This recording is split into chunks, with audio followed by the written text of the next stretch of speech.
The day I realized my daughter-in-law had thrown away my entire life, it wasn't because she screamed or slammed a door.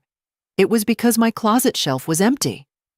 The shoebox, scuffed brown cardboard, corners soft as old bread, was gone. And when I asked where it was, she smiled and said, "Oh, that old thing. I tossed it. It was just clutter. Hi, my dear ones.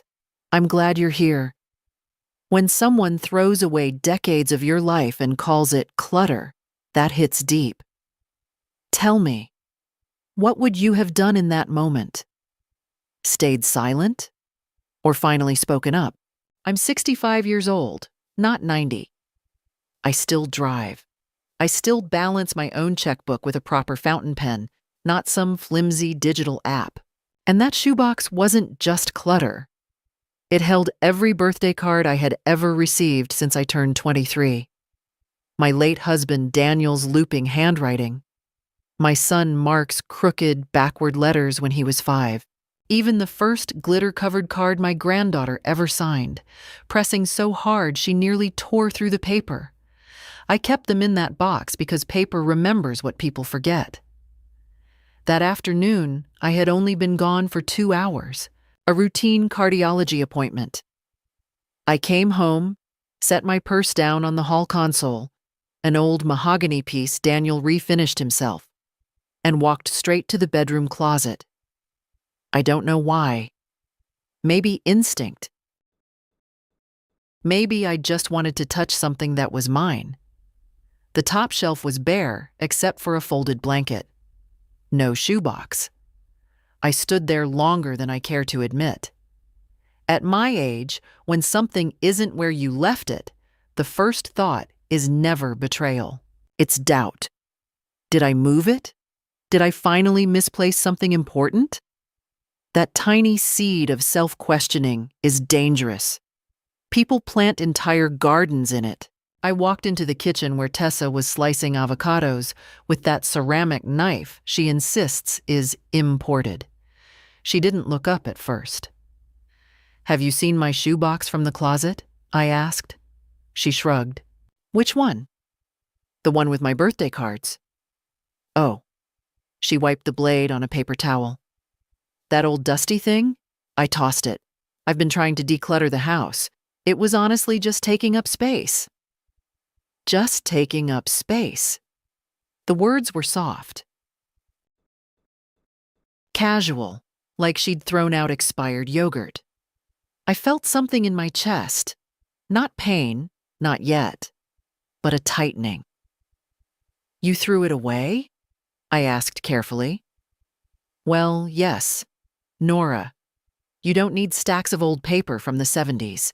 We're trying to keep things minimalist. It's healthier." Minimalist. Healthier. She spoke to me like I was a confused tenant in her home. This is my house. I paid the down payment when Mark and Tessa couldn't qualify for the mortgage alone. I signed papers at a heavy oak desk under a brass banker's lamp, trusting my son when he said, "It's just easier if we all share the space for now, Mom." For now turned into 4 years. "Where did you put it?" I asked. "In the trash. The pickup was this morning." She said it without flinching. Mark walked in just then, adjusting his tie, sensing tension the way men do when they'd prefer not to choose sides. "What's going on?" "Your mother's upset about some old box I cleaned out," Tessa said quickly.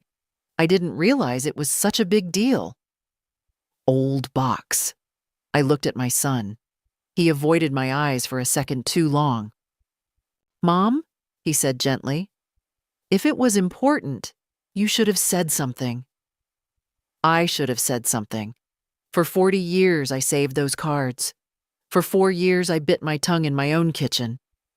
For months I pretended not to notice how Tessa rearranged my cabinets, donated my china without asking, replaced my lace curtains with something gray and sterile that looked like it belonged in a dental clinic.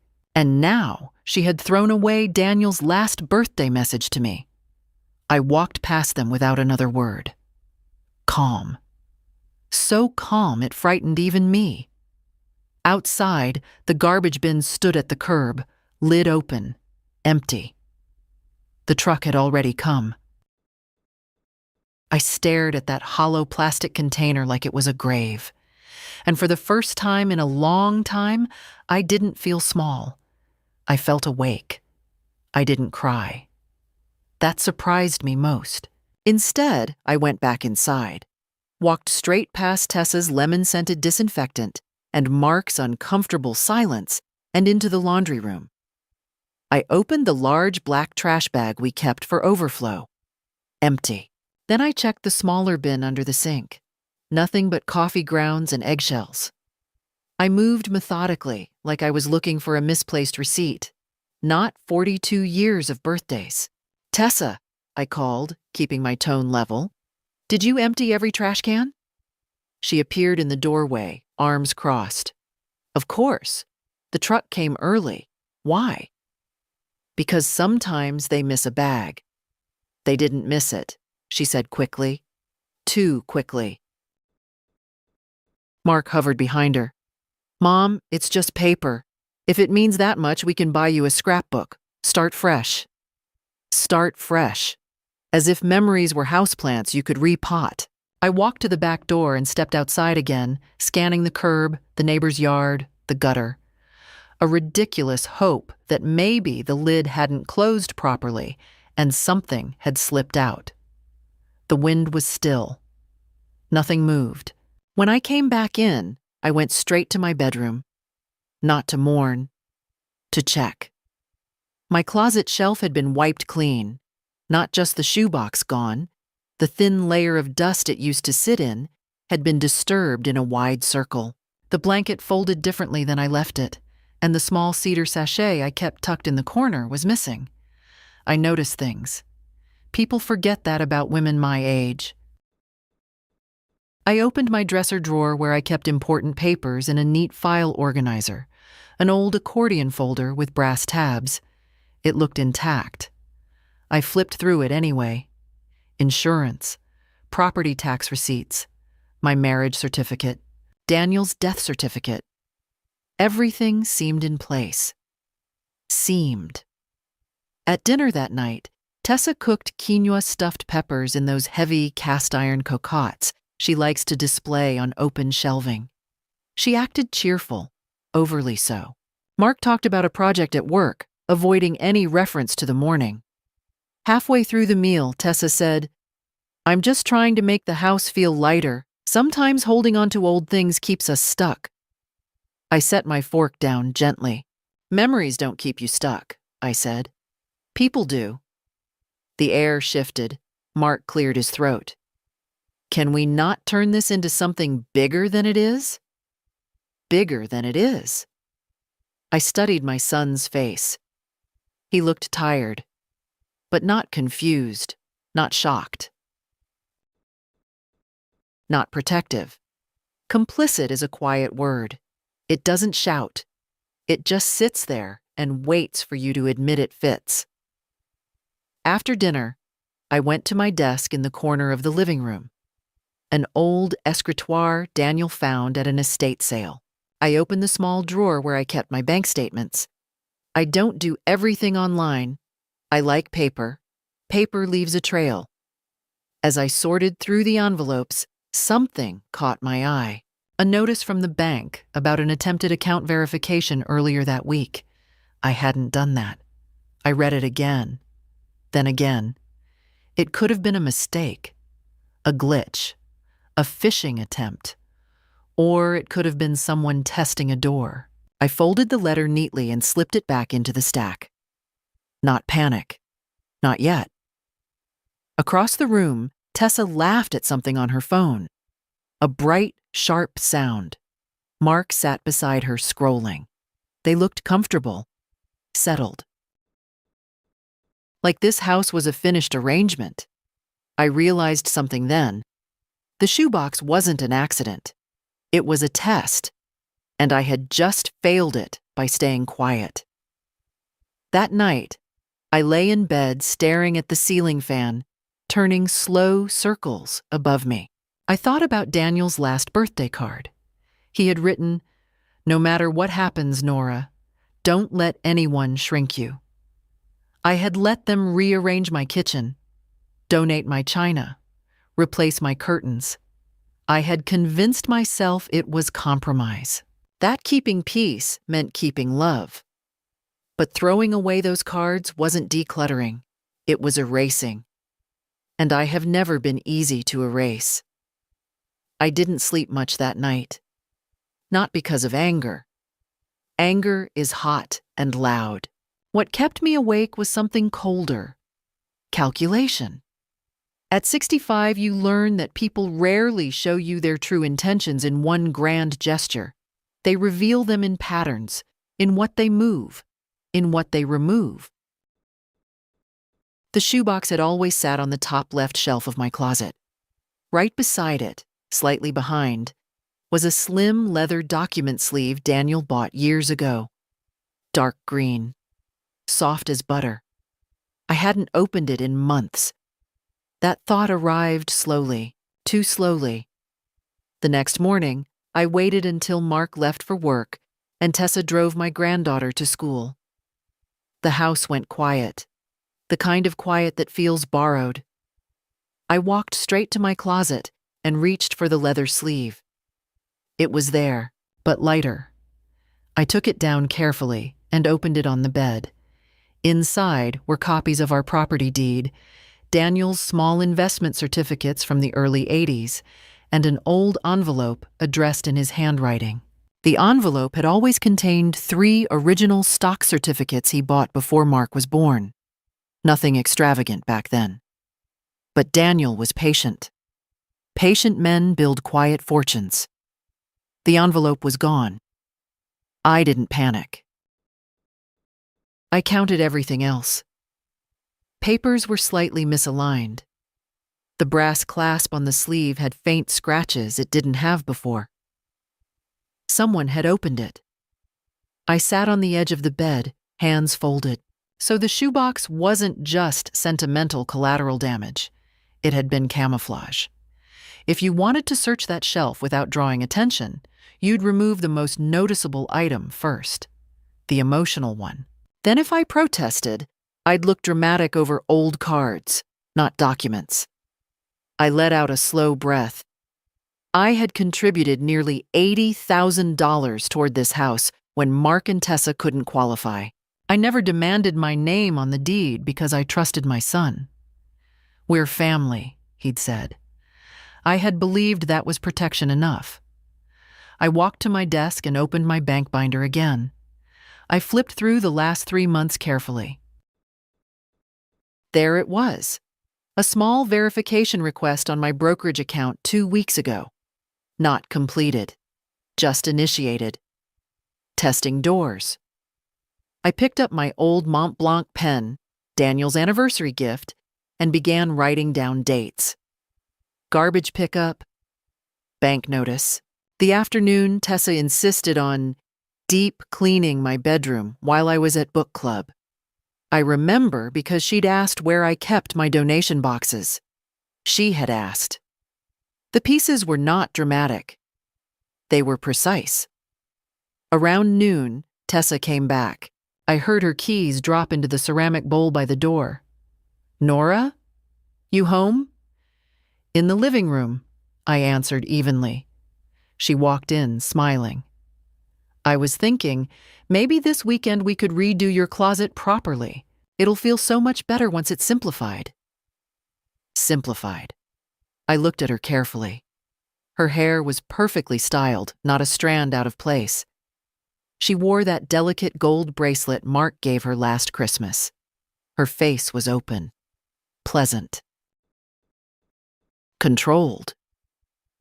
"You went through my shelf thoroughly yesterday," I said. Not a question. "Well, yes," she replied lightly. "There was a lot of dust." "And the leather sleeve?" A fraction of a pause, almost invisible. "What leather sleeve?" There it was. I stood up slowly, not to intimidate, just to remove the angle of her looking down at me from where I'd been seated. The dark green one, with a brass clasp, next to the shoebox. She frowned slightly, as if searching her memory. I don't remember seeing anything like that. Maybe you moved it? The seed again. Doubt. At 35, she might have outmaneuvered me with that tone. At 65, I've buried a husband, balanced budgets through recessions, and negotiated hospital bills that would make a banker sweat. I know when someone is lying to my face, but I didn't call her out. Not yet. Instead, I smiled. If you see it, let me know. She relaxed immediately. That told me everything. When she left the room, I walked to the window and watched her through the reflection as she picked up her phone and typed quickly. Not casually, rapidly. That afternoon, I made 2 calls. The first was to my bank. I scheduled an in-person appointment for the next morning. No details over the phone. The second was to Daniel's old attorney's office. He had retired, but the firm still existed. I asked for a consultation. If someone thinks you are soft, you don't argue. You let them believe it. And then you change the locks, quietly. The next morning, I dressed carefully. Not fancy, not fragile, just deliberate. Navy slacks, a cream blouse, and Daniel's old wristwatch. The one with the thin leather strap that smells faintly of cologne if you hold it close enough. I wanted to feel anchored. At breakfast, Tessa was unusually attentive. You look nice today, she said, pouring almond milk into her coffee. I have appointments, I replied. Mark glanced up. Everything okay? Oh, yes, I said calmly. Just organizing a few things. Organizing. That word seemed to land differently this time. I drove myself to the bank. The morning air was sharp, the kind that clears your head whether you ask it to or not. As I walked in, the glass doors reflected a woman who didn't look confused or sentimental. She looked precise. The banker, a young man with kind eyes and a too-tight tie, invited me into his office. I closed the door behind us. I'd like to review every access point connected to my accounts, I said. Every login, every authorized user, every attempted verification in the last 6 months. He blinked once, then nodded. Of course, Mrs. Caldwell. It took 20 minutes. Tessa's email had been listed as a secondary recovery contact on one of my investment accounts. Added 3 weeks ago. Was that change made in person? I asked. He checked. No. It was submitted online but not fully verified. Not fully verified, so she had tried. I want that removed immediately, I said. And I want dual authentication changed. New passwords. New recovery contacts. No one but me. Yes, ma'am. I also revoked the small convenience transfer option I had once allowed Mark to use when he was between jobs. I hadn't touched it in 2 years, but it was still there. Open. Doors close quietly when you know where the hinges are. Before I left, I added one more instruction. Any future changes must be made in person with photo ID. No exceptions. No phone approvals. When I stepped back into the sunlight, I felt something unfamiliar. Relief, but not satisfaction. Because this wasn't over. From the bank, I drove to Daniel's old law firm. The building smelled faintly of polished wood and paper, a scent I've always trusted more than perfume. A young attorney named Mr. Hargrove met with me, polite, attentive. I'd like to update my will, I said, and explore placing my assets into a trust. He nodded slowly. Has something changed in your circumstances? Yes, I answered. My clarity. We went through everything. The house contribution, the investment certificates, the fact that my name was not on the current deed, but I had documented proof of my financial input. That gives you leverage, he said carefully. I'm not looking for revenge, I replied. I'm looking for protection. By the time I left his office, I had an appointment scheduled for the following week to finalize new documents. Driving home, I didn't rush. I let the engine idle a moment in the driveway before stepping out. Through the window, I saw Tessa pacing with her phone pressed to her ear. She stopped when she noticed my car. Interesting. Inside, she greeted me with forced brightness. Productive day? Very, I said. Mark came home earlier than usual. His energy was tight, contained. He waited until after dinner to bring it up. Mom, he began carefully, did you change something at the bank today? I set my teacup down gently. Yes. Why? Because it's my money. Tessa leaned forward. We were just trying to help manage things so you wouldn't have to stress. I wasn't stressed, I said evenly, until someone tried to add themselves to my accounts. Silence. Mark looked between us. Tessa? She shook her head quickly.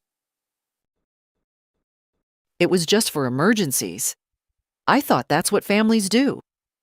Families ask. They don't install themselves.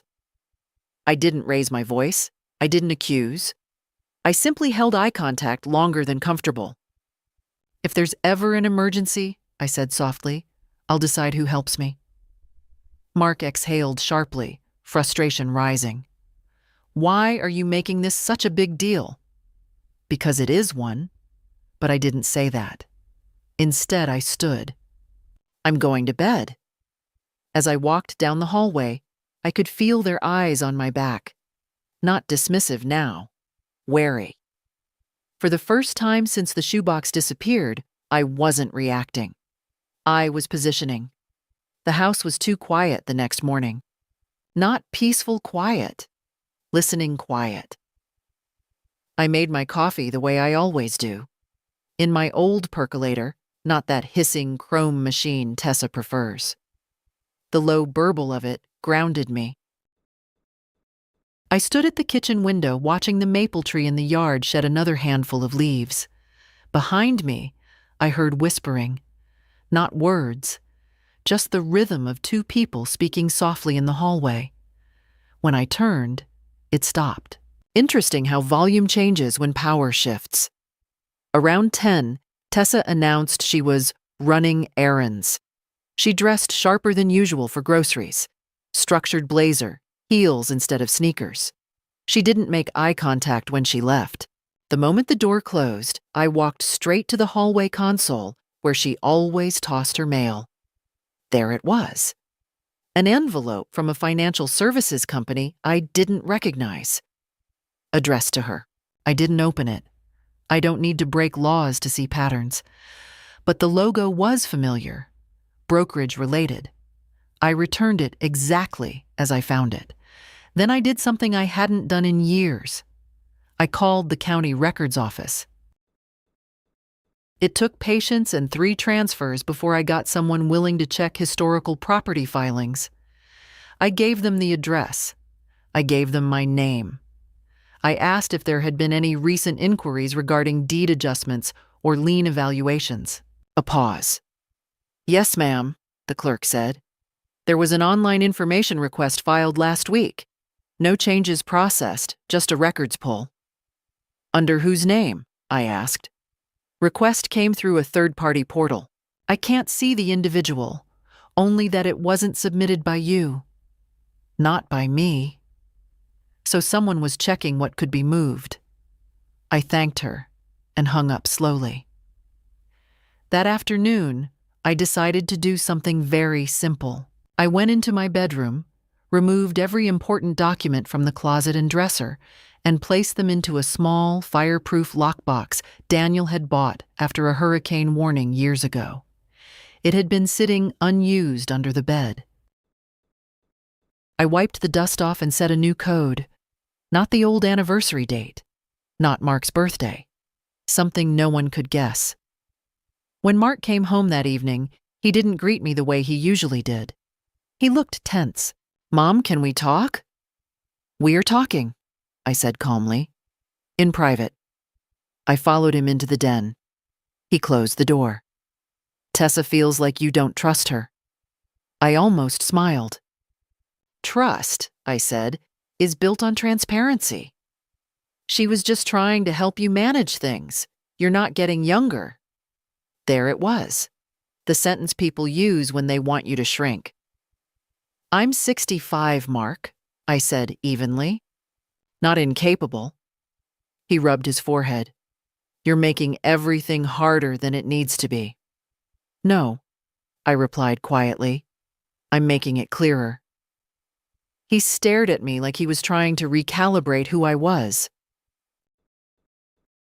For years, I had been the accommodating one, the grandmother who adjusted her routines, who let them repaint her living room taupe, who swallowed irritation to keep holidays smooth.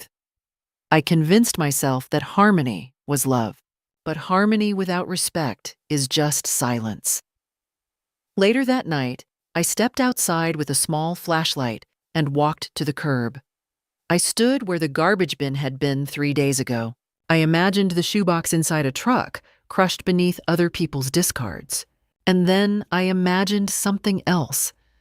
Someone opening my closet carefully, lifting that lid, flipping through cards not because they cared, but because they were searching. The shoebox had been vulnerable, but I wasn't anymore. Inside the house, I heard my phone buzz, a notification from my brokerage account. Logan attempt blocked. I didn't react outwardly. I simply turned off the flashlight and walked back inside.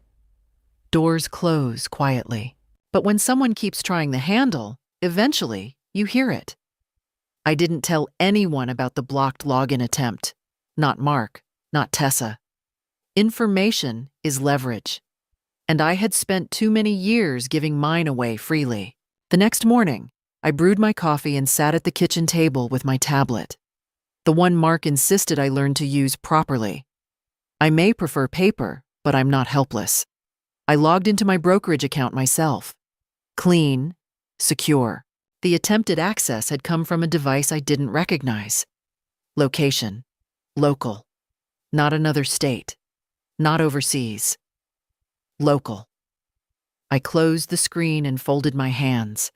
Across from me, Tessa was scrolling through her phone. Her expression was tight, lips pressed thin. Mark looked distracted, restless. "Everything okay?" I asked lightly. "Fine," Tessa replied too quickly. Mark didn't answer. Interesting. Around noon, I received a call from Mr. Hargrove's office confirming our appointment for document revisions. I made sure to take the call in the living room where my voice could carry just enough. "Yes," I said clearly. "I'd like the trust structured so distributions are controlled, not automatic, and I want medical and financial power of attorney reassigned." Silence from the hallway. Footsteps paused. After I hung up, Tessa appeared. "You're changing your will?" "Yes." "Why would you do that without discussing it with us?" There it was again, that assumption. "My will," I repeated gently, "is not a group project." Her jaw tightened. "We've built our lives assuming certain stability." "Stability built on my assets?" I asked calmly. She blinked. Mark entered mid-sentence. "What's going on now?" "Your mother is apparently restructuring everything," Tessa said, tone wounded. "Without even talking to us." Mark looked at me. "Mom?" "I'm organizing my affairs," I replied. "That's what responsible adults do." "You don't trust us," he said flatly. "Trust?" I leaned back in my chair and studied my son's face. The same face I kissed when he scraped his knee. The same eyes that once looked at me like I was the center of the world. "I trusted you enough to help buy this house," I said quietly. "I trusted you not to treat my belongings like garbage. I trusted that no one would try to access my accounts without permission." The room went still. "I didn't," Tessa started. "Don't," I interrupted softly. Not loud, not angry, just firm. For a split second, I saw something flash across her face. Fear. Mark ran a hand through his hair. You're overreacting. No, I said. I'm responding. Later that afternoon, I did something else deliberate. I installed a small lock on my bedroom door. Nothing dramatic, just a brushed nickel knob with a key. I kept the spare in my purse. When Tessa noticed, she laughed nervously. Is that really necessary? Yes, I said. For what? For peace of mind. That evening, while they were watching television, I walked quietly to the hallway and glanced at the reflection in the dark window. I could see them behind me, close together, whispering, planning. Good. Let them plan, because tomorrow I planned too. And I was done underestimating myself. The following morning, I didn't wait for another notification, another whisper in the hallway, another accidental adjustment to my life. I put on a charcoal coat, tied a silk scarf at my neck, and drove back to the bank without announcing it to anyone. The sky was low and gray, the kind that makes everything feel closer to the ground. Inside the branch, the same young banker looked mildly surprised to see me again so soon, but he ushered me into his office without hesitation. I closed the door carefully and placed my leather folder on his desk. I want a full freeze on any digital changes for 72 hours, I said. No modifications of contact information, no password resets, no added devices. And I want printed confirmation of every attempted login this week. He studied my face for a moment, then nodded. Of course, Mrs. Caldwell. He turned his monitor slightly so I could see. 3 attempts in the last 48 hours. 2 from the same local IP address. The timestamps lined up neatly with the hours I had been in the kitchen, or gardening, or sitting across from Tessa while she smiled and asked if I needed help organizing my closet. My pulse didn't race, it steadied. I also want to remove any residual recovery emails and replace them with a secure hardware key, I added. I'll keep it with me. He blinked, impressed. That's very secure. That's the idea. We updated everything. New authentication methods. Written instructions that no one, not even family, was to be granted access without my physical presence. When he printed the confirmation, I read every line before signing. Paper remembers what people deny. As I stood to leave, he hesitated. You're doing the right thing, he said quietly. You'd be surprised how often this happens. I wasn't surprised at all. When I stepped outside, the air felt sharper than before, almost metallic. I didn't drive home immediately. Instead, I sat in the car and watched people move in and out of the bank, thinking about how many of them assumed their closest relationships were automatically safe. Trust is a beautiful thing, but it's not a security system. Back at the house, Tessa was waiting in the kitchen, not cooking, waiting. Her phone lay face down on the counter. Mark stood near the sink, arms crossed. You went back to the bank, he said. Yes. Why are you escalating this? Tessa demanded, her voice tight. We're family. Family doesn't try to add themselves to brokerage accounts, I replied calmly. Her face flushed. It was precautionary. In case something happened to you. If something happens to me, there are legal procedures, I said, none of which involve secrecy. Mark stepped forward. Mom, this is getting ridiculous. You're freezing accounts? Installing locks? Do you hear yourself? I held his gaze. I hear myself clearly for the first time in years. Silence filled the room like water rising in a basin. Tessa's composure cracked first. "You think I'm trying to steal from you?" she snapped. I didn't answer immediately. Instead, I walked to the table and placed the printed login attempts down between us. Dates, times, locations. Ink doesn't tremble the way voices do. Mark stared at the paper, confusion shifting into something darker. "Tessa?" She shook her head quickly. "It must be some mistake. Maybe your system glitched." "The IP address traces locally," I said, "within a mile radius." The air changed then. Not explosive, not dramatic, just undeniable. Tessa's eyes flicked toward the hallway where her office was. A small movement, but enough. Mark's voice dropped. "Did you try to access her account?" "I was checking something for us," Tessa insisted. "For our future. You know we've been stretched thin." There it was at last. Not denial, just justification. "Our future," I repeated softly. "Built on my consent or without it?" She didn't answer. I gathered the papers and slid them back into my folder. "This ends today," I said. "No more access attempts. No more rearranging my property. No more decisions about my assets. If it happens again, I won't handle it privately." Mark looked stunned. "You'd report your own family?" "I would protect myself," I said. "There's a difference." No one raised their voice. No one stormed out. But something fundamental shifted in that room. For the first time, I wasn't reacting emotionally. I was drawing a line with ink, not tears. That evening, they kept their distance. I locked my bedroom door before sleeping and placed the small hardware authentication key inside my nightstand. I didn't feel frightened. I felt prepared. Because when someone realizes you're no longer easy to maneuver, they either retreat or they make one last move. And I had the sense that this wasn't over yet. The shift after that confrontation was subtle, but unmistakable. No slammed doors, no shouting matches.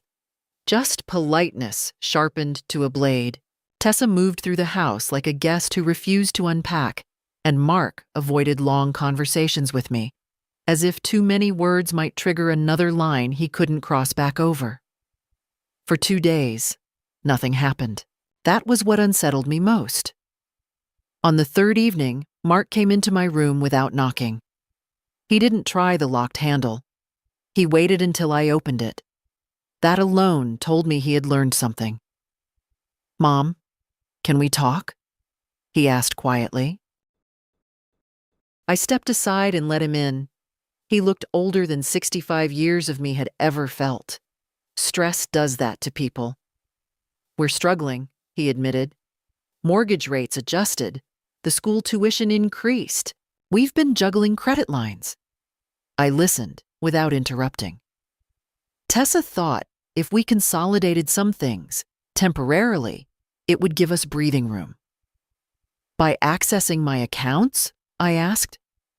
He flinched. "She thought you wouldn't mind, eventually. It's all going to come to us anyway." There it was, the assumption laid bare. "Mark," I said gently, "nothing comes to you. It is given, and gifts can be withdrawn." He stared at the carpet. "We never meant to hurt you."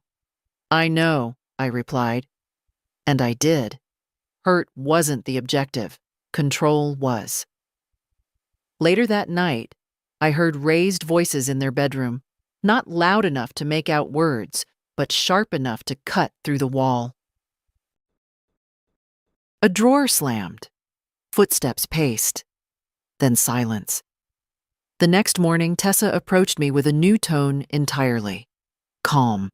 Almost apologetic. "I think we started off wrong," she said. "Maybe we can reset.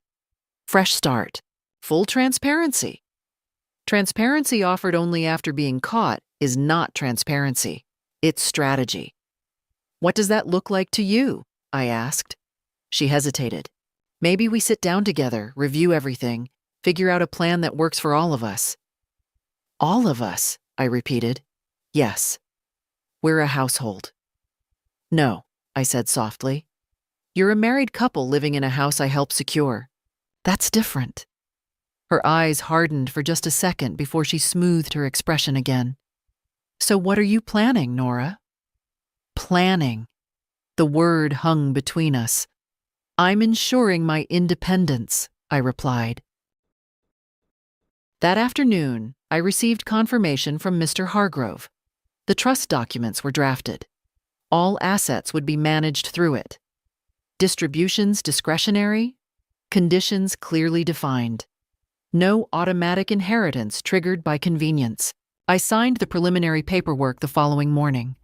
When I returned home, I noticed something small but telling. The hallway console drawer, the one where Tessa kept spare keys, was slightly open. Inside, the duplicate to my old bedroom lock was missing. Except it wasn't useful anymore. I had replaced the cylinder entirely. That evening, over dinner, I spoke calmly. I've finalized new estate arrangements. Everything is secured under a trust. If anything happens to me, distribution will follow specific guidelines. Mark froze mid-bite. What guidelines? Responsible behavior, I said. Tessa's fork scraped the plate. You're punishing us. I'm protecting myself. The tension finally cracked. You think you're the victim? She snapped. You've controlled this house for years. We can't even move a picture frame without it being a statement. I met her anger without raising mine. You threw away my husband's last words to me. That was paper, she shot back. No, I said quietly. That was history. The room fell silent. For a moment, I saw uncertainty flicker in Mark's eyes. He was beginning to understand that this wasn't about a shoebox. It was about a boundary he had never believed I would draw. And once drawn, it wasn't going to be erased. 2 mornings later, I received a call I had almost stopped expecting. Mrs. Caldwell? A male voice asked. This is Aaron from the transfer station. You came by earlier this week asking about a box of greeting cards. My hand tightened around the phone. Yes. Well, we don't usually do this. But one of the sanitation workers remembered a box spilling inside a larger contractor bag. He set the bag aside before it went into compaction because he thought it looked personal. We can't promise much, but if you want to come down, you should do it today. I didn't waste time.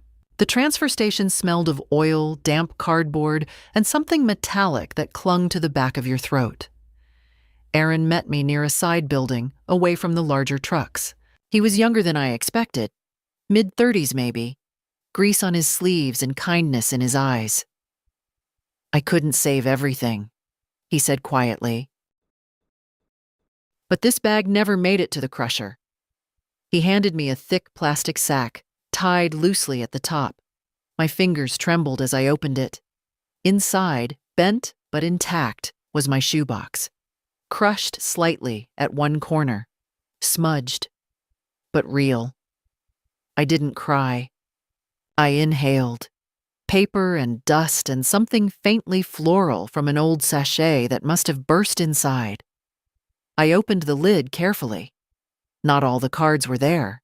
Some envelopes were torn. Glitter had spilled everywhere like dull stardust. But Daniel's last birthday card was near the bottom, folded but legible. I pressed it to my chest for 1 second longer than dignity requires. Thank you, I told Aaron. You have no idea. He nodded once. Some things aren't trash. On the drive home, I didn't feel victorious. I felt certain. Because if the shoebox had been removed to access the leather sleeve, and if the sleeve had been opened, and if login attempts were still happening after my first warning, then this wasn't desperation. It was entitlement. When I walked into the house, Tessa was in the kitchen again. Always the kitchen. She looked up and froze when she saw the box in my arms. "I thought that was gone," she said before she could stop herself. "So did I replied. Mark came in seconds later, drawn by the silence. His eyes widened when he saw it. "You found it?" "Yes." Tessa's composure slipped just slightly. "I can't believe you went digging through garbage for that." "I didn't," I said calmly. "Someone kind made sure it wasn't destroyed." I placed the shoebox on the table and opened it deliberately. Glitter dust caught the afternoon light. Bent envelopes. Familiar handwriting. "Interesting thing," I added quietly, lifting the lid fully. "The envelope that used to sit beside this box is still missing." Mark looked confused. "What envelope?" Tessa didn't answer. "The dark green leather sleeve," I continued. "It was opened. Papers shifted. An envelope removed." "That's ridiculous," she snapped. "You're accusing me of stealing now?" "I'm stating facts. You have no proof." I looked at her steadily. "Not yet." Mark's voice rose slightly. "This is insane. Mom, you can't just imply things like that."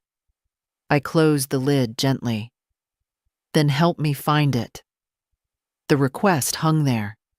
If she hadn't touched it, she would have been the first to search, to offer assistance, to clear suspicion. Instead, Tessa crossed her arms. "I'm done being accused in my own home." "Your home." I picked up the shoebox again. "It's my house, too." I walked toward my bedroom. Behind me, I heard Tessa whisper something sharp to Mark. I didn't catch the words. I didn't need to, because now the stakes had shifted. The shoebox was back. The envelope wasn't. And someone in this house was running out of time.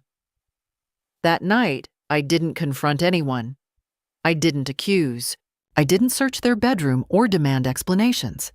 Instead, I carried the shoebox into my room, locked the door behind me, and spread the cards across my bed like evidence. Some were damp at the corners. Some were permanently creased. But they were mine.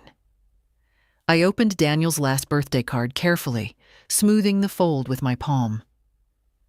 "Don't let anyone shrink you," he had written in that steady blue ink. The paper was worn, but the message wasn't. I placed it aside and thought about the envelope. 3 original stock certificates, purchased in 1984. Daniel had always called them our quiet parachute. Over the decades, they had split and appreciated. Not a fortune that would make headlines, but enough to change someone's behavior if they knew about it. And Tessa knew. Not because I told her, but because she once overheard Daniel and me discussing them years ago, back when she and Mark were just dating. She had asked curious questions then. Too curious. The next morning, I made a decision that felt almost theatrical, but precision sometimes requires an audience. Mark had a small promotion dinner scheduled that week at a local restaurant. A modest celebration with 2 colleagues and their spouses. Tessa had insisted I attend to show unity. I agreed. But before that dinner, I needed confirmation. I called the brokerage firm that held the certificates, separate from my main accounts. I provided the certificate numbers from my photocopies. The representative placed me on hold briefly. When he returned, his tone had shifted. "Mrs. Caldwell, there was an inquiry about transferring these shares last week. The request wasn't completed because the original physical certificates are required." My grip tightened on the phone. "Who initiated the inquiry?" "It was submitted online. The name provided was yours." "Of course it was. And the mailing address listed for documentation?" He read it. It was this house. I thanked him and hung up slowly. The envelope hadn't been removed to hide it. It had been removed to use it. I sat very still for a long time. Then I did something simple. I walked into the kitchen where Tessa was arranging flowers in a tall glass vase. White lilies, dramatic, fragrant. "I confirmed something today," I said evenly. She didn't look up. "What's that?" "The stock certificates were inquired about. Transfer attempt, last week." Her hand paused mid-adjustment.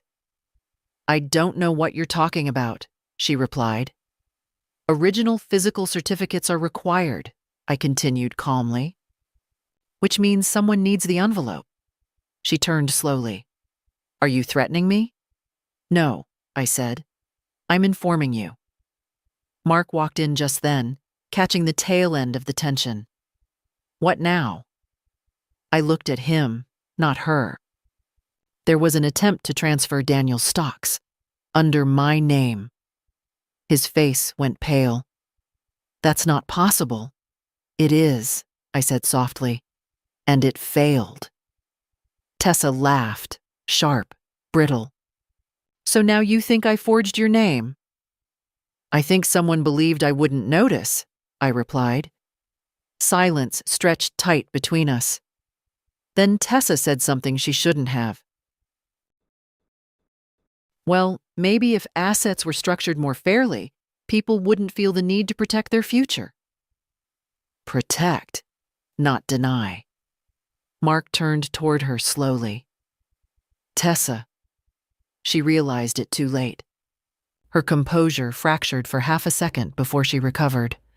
"I'm done with this paranoia," she snapped and walked out of the room. Mark stood frozen. "Did you know?" I asked him quietly. He shook his head, but his uncertainty was louder than any confession.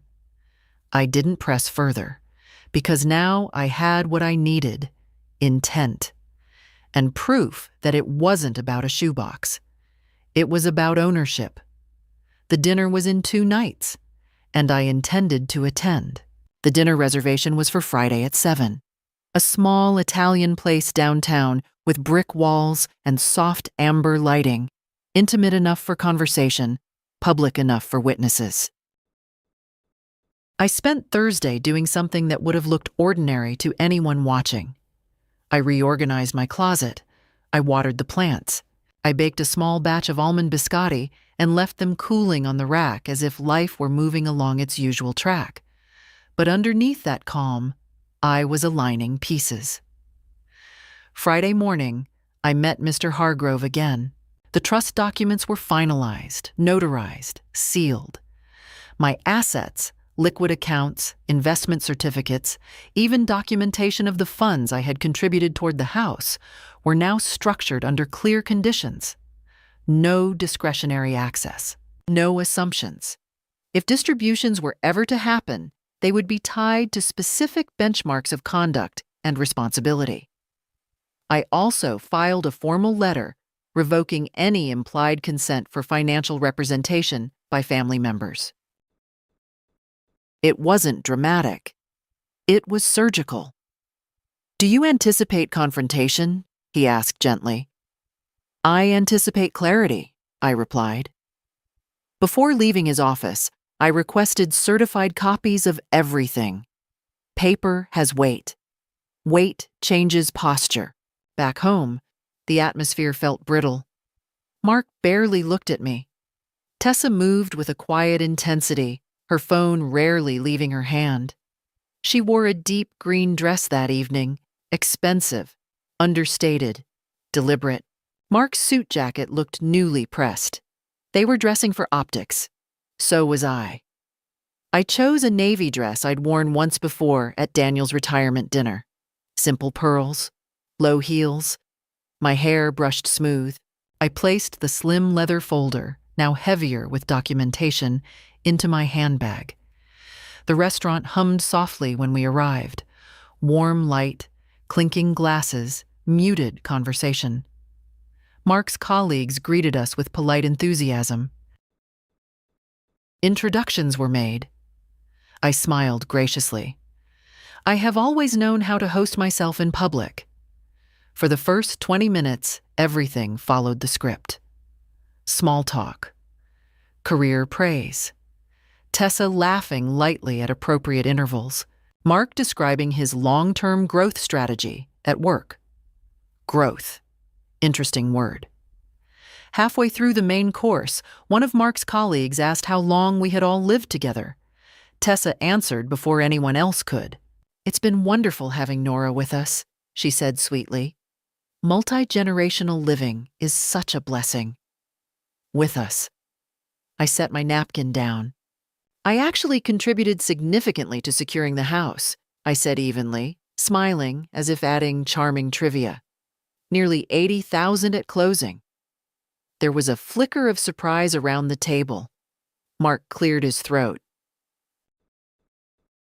"Mom, I'm proud of it," I continued calmly. "Family support should be transparent." Tessa's smile tightened. One of the colleagues nodded politely. "That's incredibly generous." "Yes," I said. "Generosity requires trust." The word hung heavier than the wine glasses. Tessa leaned closer to me, voice low. "This isn't the place."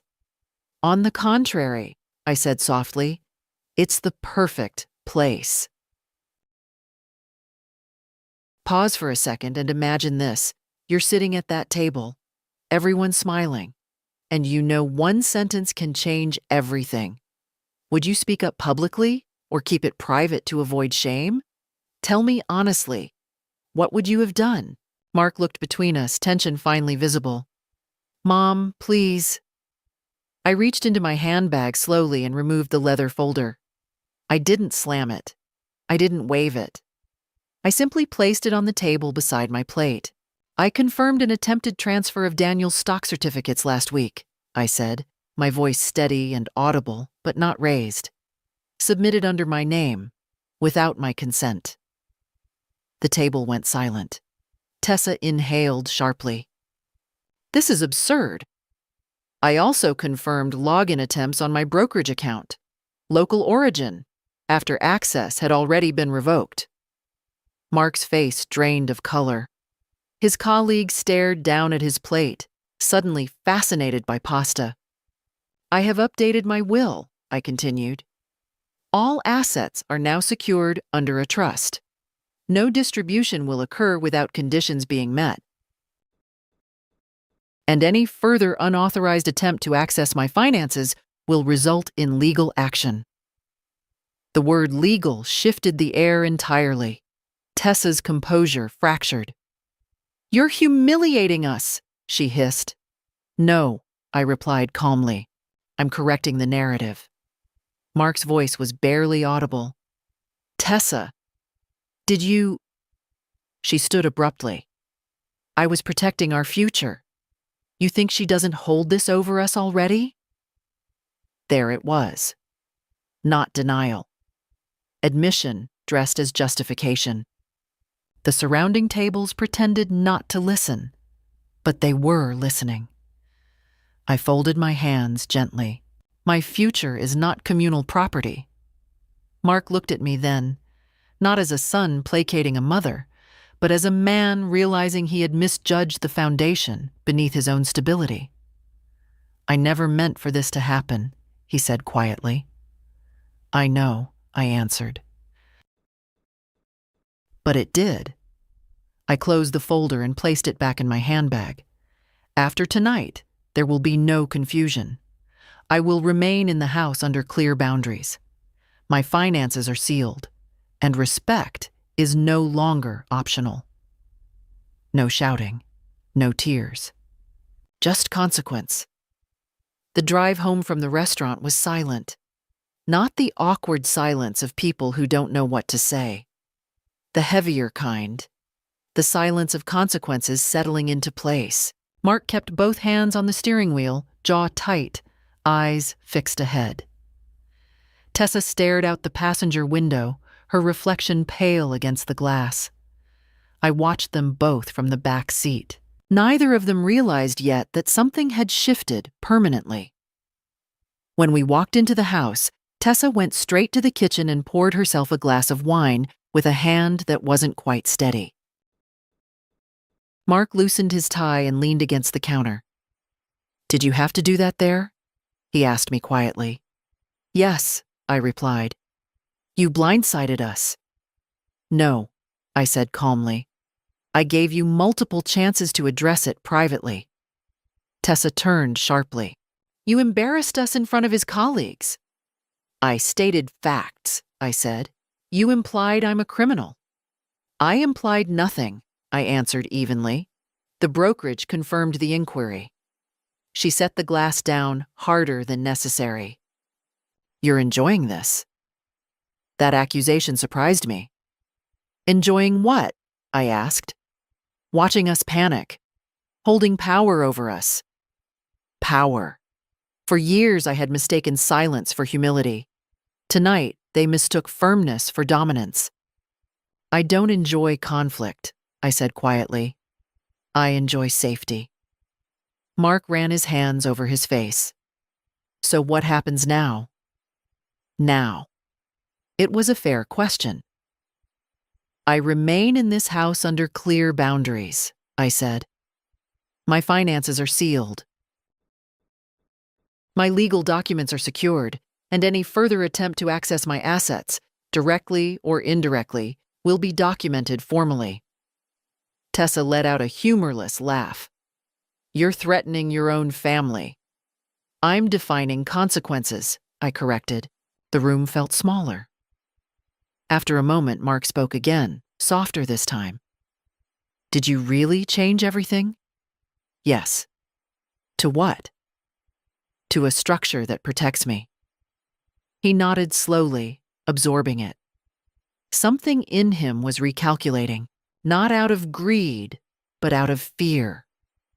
Fear that the foundation he had leaned on without thinking might not hold him the way he assumed. Tessa stepped closer to him. "We need to talk," she said quietly. "I'll give you space," I replied. I walked down the hallway and locked my bedroom door behind me. Inside, the air felt different. Not lighter, not celebratory. Just steady. I took the shoebox from the closet and placed it on the bed again. I hadn't had time to go through all the cards yet. I opened it slowly and ran my fingers over the uneven stack.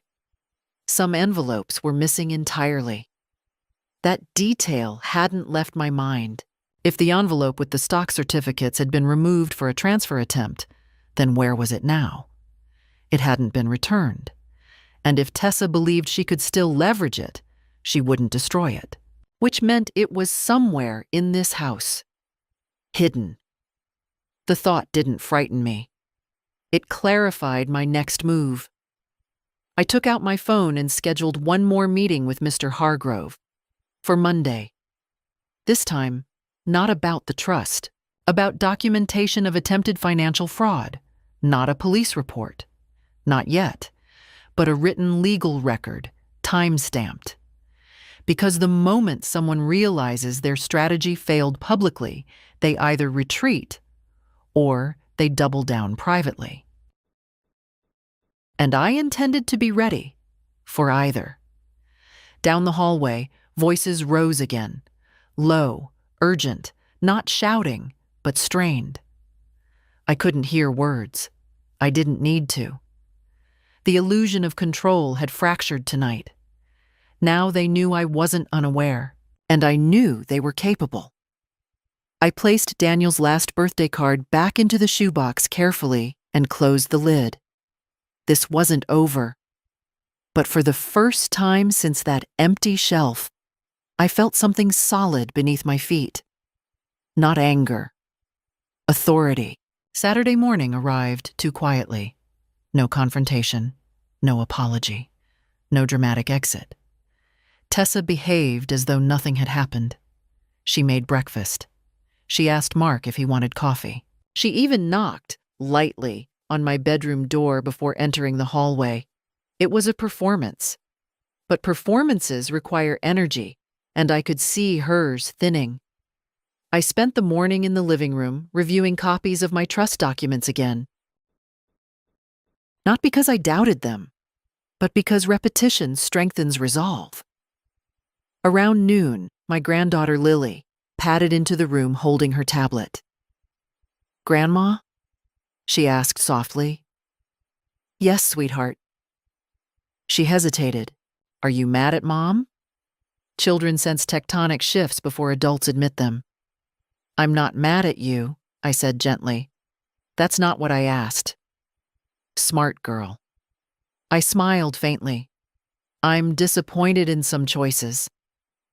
She sat beside me, quiet for a moment. Then, "I saw Mom in your closet last week." The air didn't change on the surface, but inside, everything aligned. "She told me not to tell," Lily added quickly. "She said she was organizing, but she was looking in the green folder. I thought maybe she was helping." I placed my hand over hers. "Thank you for telling me." Children don't understand leverage. They understand fairness. That afternoon, while Mark took Lily to a birthday party, Tessa left the house alone.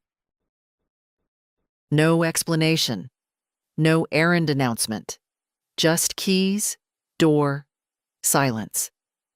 I didn't search her things. Instead, I walked calmly into the small home office she used near the back of the house. The door was slightly open. On her desk sat a sleek black filing tray. Nothing unusual, except one thing: a thin manila envelope tucked halfway beneath a stack of printed financial articles. My pulse didn't spike. It steadied. I stepped closer and slid the envelope free. No address written on the outside, but I knew the weight. I opened it slowly.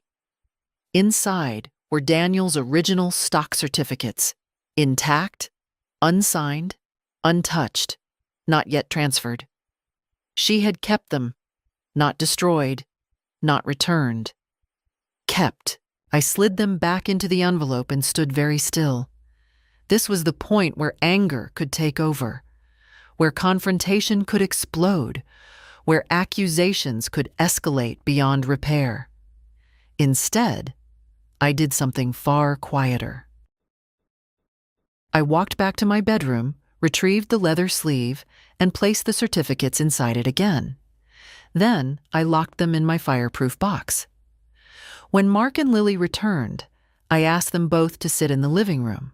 Tessa entered a minute later, sensing something. I didn't raise my voice. "I found the missing certificates," I said calmly. Mark looked startled. "Where?" "In the home office." Tessa froze.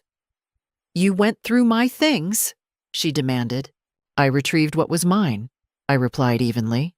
Her composure finally cracked completely. "You had no right." "No right?" I repeated quietly. "To my late husband's property?" Mark looked at her slowly. "Tessa, tell me you didn't." She opened her mouth, closed it, opened it again. "I was trying to protect us," she said finally, voice trembling. "If something happened to her, we'd be secure. She's changing everything. She doesn't trust us. Because you tried to move assets without consent," I said. "I didn't finish it." "You started it." Silence swallowed the room. Mark sank back into his chair as if something inside him had given way. "Why would you do this without telling me?" "Because you would have stopped me," she whispered. There it was: intent, secrecy, action. No misunderstanding left. I looked at them both carefully. "I am not pressing charges," I said calmly. "Not today." Relief flickered across Tessa's face too quickly. "But this changes everything," I continued. "You will not access my finances. You will not handle my documents. And if there is even one more attempt, formal action follows." Mark nodded slowly. He couldn't look at me. Tessa's anger drained into something else. Fear. Because now there was no ambiguity left. No gray area. No miscommunication. She had been caught with proof in her own office, and I had chosen restraint, which is far more powerful than revenge. After the certificates were back in my possession, the house felt different, not calmer, just exposed, like the walls had absorbed too much truth to pretend anymore. Tessa avoided me entirely that evening. No sharp comments, no defensive speeches, just distance. Mark, on the other hand, lingered in the doorway of my bedroom before knocking softly. "Mom," he said, stepping inside.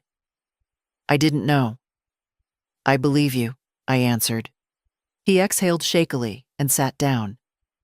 "She told me she was just reviewing things. I thought it was about budgeting. I never imagined she'd try to transfer anything." "You didn't imagine it," I said gently, "because you didn't want to." That landed. He looked older than he had a week ago. The comfort of assumption had been stripped away. "I messed up," he said quietly. "You allowed it," I corrected, not cruelly. "There's a difference, but both matter." He nodded, eyes glassy. "What happens now?" That question again.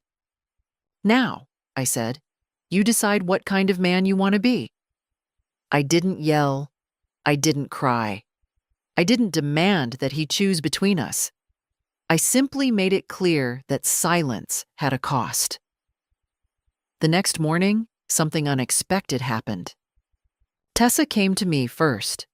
Not defensive, not furious, measured. "I shouldn't have done it," she said flatly. "I thought if the certificates were moved into an account we could manage, it would simplify things." "Simplify," I repeated quietly. "We're drowning," she admitted. "You don't see the bills, the pressure." I panicked. "And your panic justified taking something that wasn't yours?" I asked. She didn't answer. Instead, she said something that told me more than any apology could. "You were always going to control everything anyway." Control. For years, I had given them freedom inside my own home. Freedom to redecorate, to restructure routines, to adjust shared expenses. I mistook accommodation for harmony. Now that I had drawn boundaries, it looked like control to someone who had grown comfortable without them. "I never controlled you," I said calmly. "I simply didn't stop you." That silence was heavy.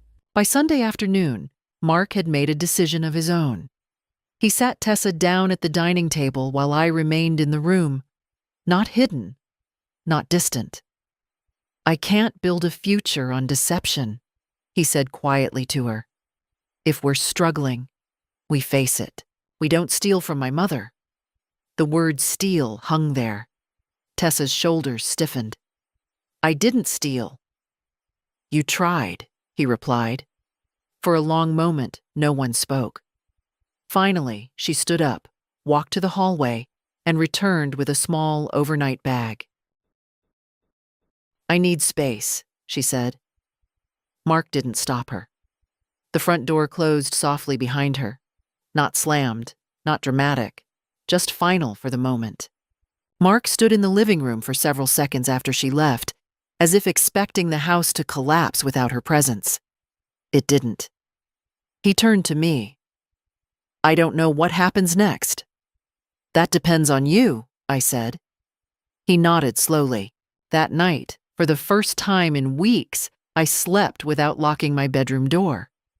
Not because I trusted blindly again, but because the threat had been named. And once named, it loses its shadow. The shoebox sat safely back in my closet, the certificates locked away, the trust sealed. The house was quieter now, but it wasn't fragile anymore. The house did not fall apart after Tessa left. That surprised Mark more than it surprised me. Monday morning came with ordinary light pouring through the kitchen windows. I made coffee in my percolator. Mark sat across from me, quieter than I had ever seen him. No defensiveness, no quick justifications, just a man finally aware of the weight of his choices. "She's staying with her sister," he said. "I assumed," I replied. He looked at me for a long moment. "I should have protected you." The words were simple, not dramatic, but real. "You should have listened," I corrected gently. He nodded. No argument this time. Over the next few days, something steady replaced the chaos. Mark met with a financial advisor of his own, not to access my accounts, to review his debt, his spending, his reality. It wasn't comfortable. But growth rarely is. Tessa called once. I didn't answer. She left a voicemail, measured, careful, almost rehearsed. She said she wanted to rebuild trust. She didn't mention the certificates. She didn't mention the transfer attempt. Interesting what people choose not to say. I didn't block her number. I simply didn't rush to respond. By Friday, Mark came into the living room holding a folder of his own. "I'm refinancing my portion of the mortgage without your contribution attached," he said. "I want it documented clearly that what you gave was a loan unless you decide otherwise. Unless I decide otherwise." That was new. "I appreciate that," I said. We sat together in silence for a while after that. Not awkward, not tense. Just honest. The shoebox remained on the top shelf of my closet, but now it sat inside a clear, protective case I had ordered online, not because I feared it would be thrown away again, but because some things deserve visible protection. On Sunday afternoon, Lily came over with Mark. She ran into my room and hugged me tightly. "Mom says you're mad," she whispered. "I'm careful," I replied softly. That seemed to satisfy her. Later that evening, Mark asked if I thought there was any path forward with Tessa. "There's always a path," I said, "but not without accountability." He nodded slowly. He understood now that forgiveness is not the same as restoration. Weeks passed. Tessa returned eventually, not with entitlement, not with excuses, but with something closer to humility. She apologized properly this time, not for being caught, for attempting it at all. I listened. I did not rush to embrace. Trust is rebuilt in increments, not declarations. My trust remained conditional. My boundaries remained intact. And my legal protections remained exactly as they were. As for me, I'm 65 years old. I still drive. I still balance my accounts. And my husband's last words to me are exactly where they belong. Safe. And so am I. Stories like this aren't really about money. They're about boundaries, about the moment you decide you will not be reduced in your own life. If this meant something to you, write "I won't shrink" in the comments. And don't forget to like and subscribe if you want more stories like this.